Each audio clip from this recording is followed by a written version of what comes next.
ঢাকা উত্তর সিটি কর্পোরেশনের সাবেক মেয়র আতিকুল ইসলাম সহ ৬ জনকে জুলাই গণহত্যার মামলায় গ্রেপ্তার দেখানোর নির্দেশ দিয়েছেন আন্তর্জাতিক অপরাধ ট্রাইব্যুনালে। আগামী ১৭ ফেব্রুয়ারি ট্রাইব্যুনালে হাজির করার নির্দেশ দেওয়া হয়েছে। এদিকে ট্রাইব্যুনাল আইনে সংশোধনী আনার ফলে এখন থেকে তদন্ত কার্যক্রমে গতি আরও বাড়বে বলছে প্রসিকিউশন। জুলাই আগস্ট আন্দোলনে রাজধানীর যে কটি স্থানে নির্বিচারে হত্যাকাণ্ড চালানো হয় তার অন্যতম উত্তরা এলাকা।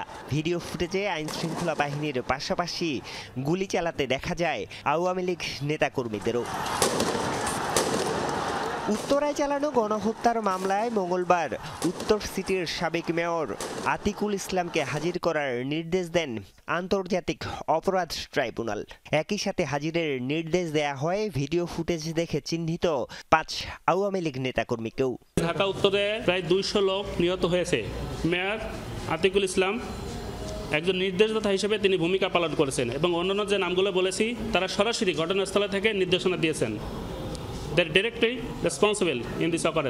পৃথক আবেদনের প্রেক্ষিতে কনস্টেবল হোসেন আলীর একদিনের রিমান্ড মঞ্জুর করেন ট্রাইব্যুনাল। পরোয়ানা জারি করা হয় আরও এক পুলিশ সদস্যের বিরুদ্ধে। এদিকে সোমবার রাতে দ্বিতীয়বার ট্রাইব্যুনাল আইনে সংশোধনী আনা হয়। এর ফলে তদন্তকালে নথিপত্র জব্দ, আসামির বিদেশ যাত্রায় নিষেধাজ্ঞা এবং সম্পত্তি জব্দের ক্ষমতা দেয়া হয় ট্রাইব্যুনালকে। তদন্তকারী কর্মকর্তাকে এক্সক্লুসিভ পাওয়ার দেওয়া হয়েছে যে উনি যে তদন্তকালে প্রয়োজনীয় যে কোনো ডকুমেন্ট সিজ করতে পারবেন এবং যে কোনো স্থান সার্চ করতে পারবেন।